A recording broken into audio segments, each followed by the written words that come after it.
Come then, and let us pass a leisure hour in storytelling, and our story shall be the education of our heroes, by all means. These are not my words. These words were spoken under the same sky, on the same earth, in Greece, almost 2,500 years ago. It is Plato's words.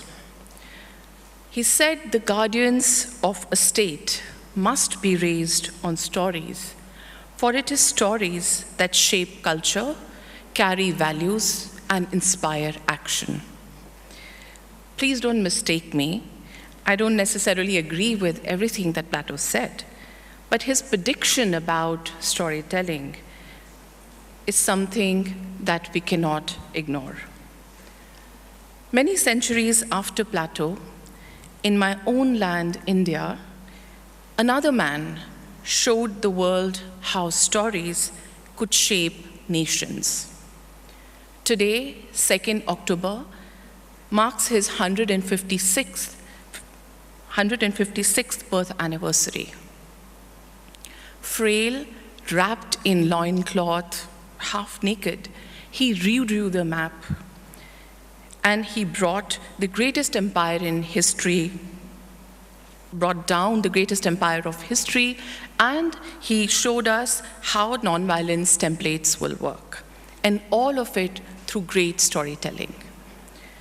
I'm speaking of Gandhi. He wasn't just a freedom fighter, but he was a master storyteller. Stories, he showed us, can liberate the silenced, but also hold power to account. This is the core of what we do at Confluence Media. I'm the co-founder of Confluence Media. We are journalists, storytellers, writers, impact specialists who are bound by a shared belief in the power of the narrative. We tell stories that are fragile, that are on the brink of disappearance, that are difficult and marginal. At the heart of our work lies our narrative to empower storytellers from the global south, to decolonize storytelling. For far too long, our stories have been told to the world by parachuting well-meaning people who couldn't even pronounce our names properly. And this is something I was talking to somebody yesterday. Over the last decade, as we witnessed a global wave of autocratization, when the space for storytelling was shrinking, resources were scarce, and censorship was rising, the mainstream media we saw became lapdogs for those in power. We decided to start Confluence Media at a time when many liberal spaces had grown complacent, recycling the same formats, failing to reinvent stories, and not reaching the masses. We chose a different path. We wanted to build a new model, a model that is different from the existing journalism models since the last 3-4 centuries that are subscription-based, dependent. They are dependent on advertisements and also on government subsidies. Have we achieved our plans? No, not at all. But in our little workspace, besides growing cucumbers and chilies in our small terrace garden, we probably have created a unique model. What is that model? Research and development is the core of how we develop our stories. Imagine a pharma lab where everything begins with research and ends with a product. We work in a similar way. We constantly research, document, build stories around crucial issues in the world, from climate change to gender to capitalism, crony capitalism, to climate change and education. Besides sticking to usual standards of fact-checking and cross-verification, interviews, collection of data, we need immense amount of patience in our storytelling. And that is where our journalistic and academic abilities come in. Where most journalists' stories end, we really begin. I must emphasize the classical investigative journalism model and long writing format are still very, very critical to us, and we do a lot of work around it. We continue to enable some of the most impactful investigative journalists and collaborations, not just in Global South, but across the world. They become investigative pieces, but primarily they become the basis for the kind of stories that we try to adapt on screen. For example, when we started Confluence Media, around that time, we heard a jailer from one of the most violent jails of the world and biggest prisons in Asia was writing his memoir with another journalist. We reached out and secured the rights of the memoir that he was writing because it dealt with a lot of real issues that the prisoners and people were facing. It was just the world which was so fascinating for us to tell the story about. We added our own research on it. For example, small details like what are the vehicles like, what is the protocol like, what's the language they speak, what is the kind of food they eat.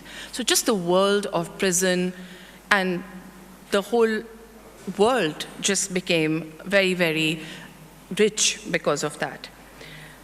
After the research is done, we step back and we let the material guide us. This amorphous creature of research take shape. Will this story become a podcast? Will it become a documentary, a web series, or a film? We don't know initially. So we just give it a thought, we deal with it, and after a lot of thinking, we see if a story can be told in a non-fictional manner. That's the path we chose.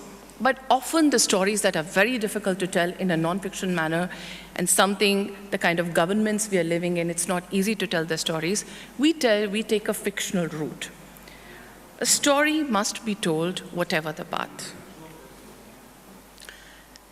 The next step is how do we put faces to the stories? Looking for characters who humanize the data and bring it alive. Our characters slowly take shape, those horses that draw the cart of data and research. And characters they are the ones we relate to on screen, and they will tell the story. We're not filmmakers or financiers or producers, and know that we need collaborations to take the story far. So we seek partnerships of all kinds. After a year of research on the jail story that I was talking about, we approached one of India's finest directors who had just created Netflix's first Indian original, Sacred Games.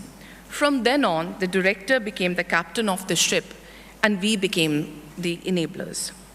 This was our next step, a bold step, that we need collaborations across, and we cannot be consumed by our ego or limitations.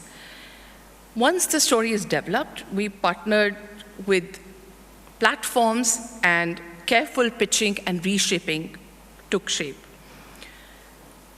While doing all of this, we have committed ourselves to embracing emerging technologies, something that many media houses in the Global South or otherwise have failed to do over the last half a century.